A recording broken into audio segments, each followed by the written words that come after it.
Hey, welcome back to Cheating Wife, the best channel for cheating stories. Like and subscribe to the channel for cheating stories like this. How do I move on? My current partner cheated and doesn't love me anymore. First and foremost, I am a 27-year-old man who is in a relationship with a 22-year-old woman. I am the mother of 2 children, one with my current partner and the other with a previous relationship. I have 2 children with my current boyfriend. So far, I've had the impression that I've completely wrecked my life and messed it up beyond repair. As a result of learning the truth about my current begamum's cheating on me on so many times and in so many ways, it negatively impacted both my mental and physical well-being. She has no respect for me, and she shows no affection or appreciation for whatever I do for her. She just hires me because she needs the protection I give. Despite knowing all of this, I am unable to go. Just thinking about it makes me feel sick, despite the fact that I know I need to. My ex-girlfriend thinks that I'm not a true male, and that I act in a womanly manner when I try to communicate my pain and agony. Her energy is depleted just by the unpleasant look she receives. I abandoned my family in order to be with her, and now I'm unable to return to my previous life. If I moved away, I'd have to pay rent somewhere, but I'm too lazy and depressed to bother. So I stay, despite the fact that it is slowly killing me. As a result, I burst into tears and addressed the situation with her family, who lives close, and she is furious with me. All of the advice I'm getting is to swallow my pride and go on, but I'm not able to do so.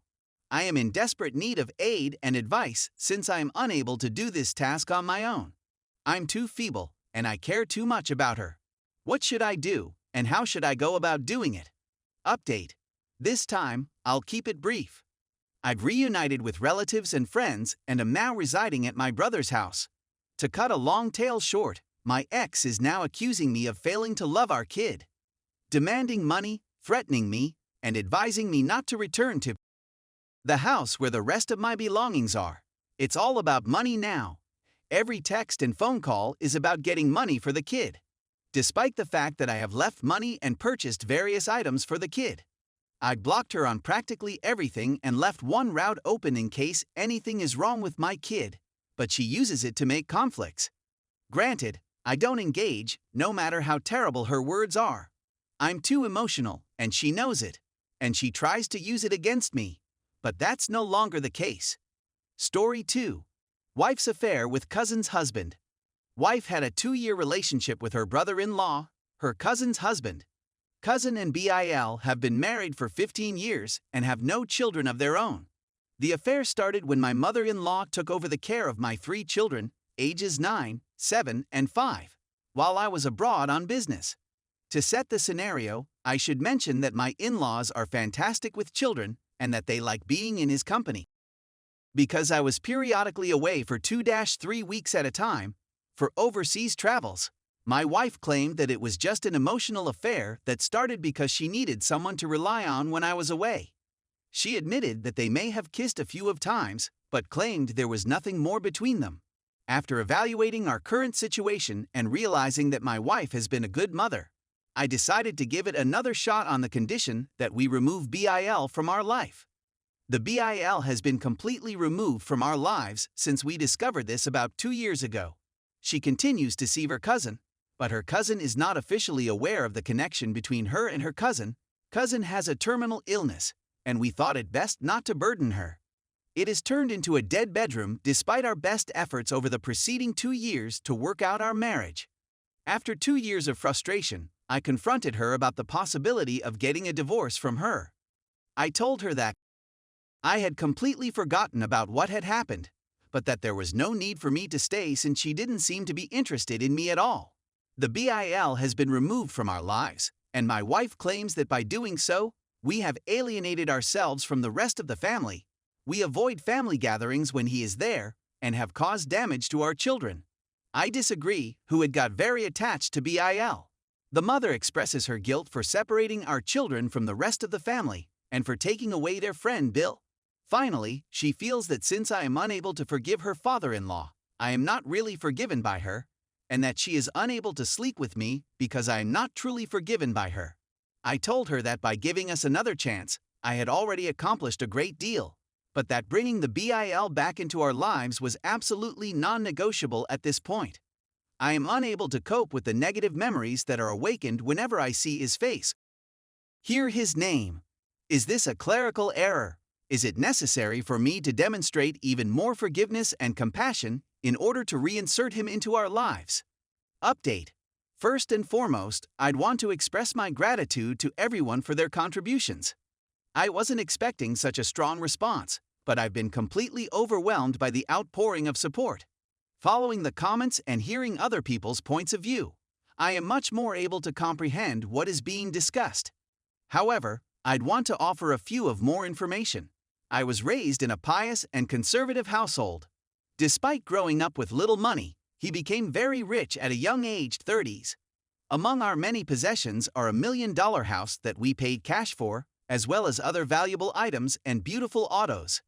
We go abroad with our family at least once a year, if not twice a year, for vacation. For the most of our marriage, I was consumed with providing for the family in ways that I had not been able to when I was a child. This included working very long hours and over a period of 2-3 weeks at a time when a new product launch was nearing completion. Her whole rationale for having a dead bedroom is because she doesn't feel love for me because she feels I view her as a liar, which she believes is incorrect. It took her 2 years before she finally admitted to having an affair. She had previously said that they just sipped coffee and spoke about their lives until things grew emotional and they kissed one another. Nonetheless, over the next 2 years, they opted to maintain a rigorous level of stability. During the next 2 years, I attempted to mend my relationship with her, telling her that I need full and absolute honesty in order for us to heal and go on. When I found many hotel key cards in her possession, she claimed that her father-in-law had given them to her as a Christmas present. When I looked into it more, I found a profusion of excursions to pubs, some of which were open till the wee hours of the morning. Finally, I got an anonymous email from someone claiming to be aware of the link, and they gave me with the exact same hotel names that I had seen on hotel cards throughout my investigation. She had said that she and her partner were having an emotional affair at this point in time. This was her first public acknowledgement of having a relationship with another man. After then, though, it was all downhill. It is her argument that I don't trust her because she responds to and entertains anonymous communications, and that I don't believe her when she claims there was no involved in the incident. I started seeing a therapist who advised me that, although some people are embarrassed to admit their shortcomings, if you feel she is a great person in general, you should refrain from interrogating her about specific behaviors during the affair and instead concentrate on reconciliation. As a result, she has a grudge towards me for doing further research and not just taking her word for it. To be really honest, I've given up thinking about what occurred and am just worried about the happiness of my children. Everything was built by myself, and I put forth a lot of effort to provide for my family. I offered her half of the assets in return for half of the custody of the children, and she accepted my offer.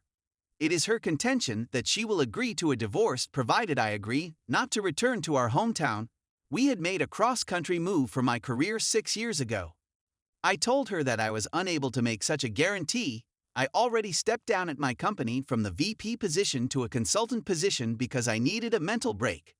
I told her that I would make good on my promise that we would return to our hometown, where we had met and where our marriage had begun in the first place. She is adamant in her opposition and continues to accuse me of meddling with children's lives, private school, elite sports coaching, etc. In response, she asks, "Why don't you just divorce me and go back to living and co-parenting together?" I informed her that I am not a doormat. However, I feel that as I write this, it becomes more apparent to me that I do not deserve this treatment. After all I've gone through and am willing to give up, it seems that she just doesn't understand it.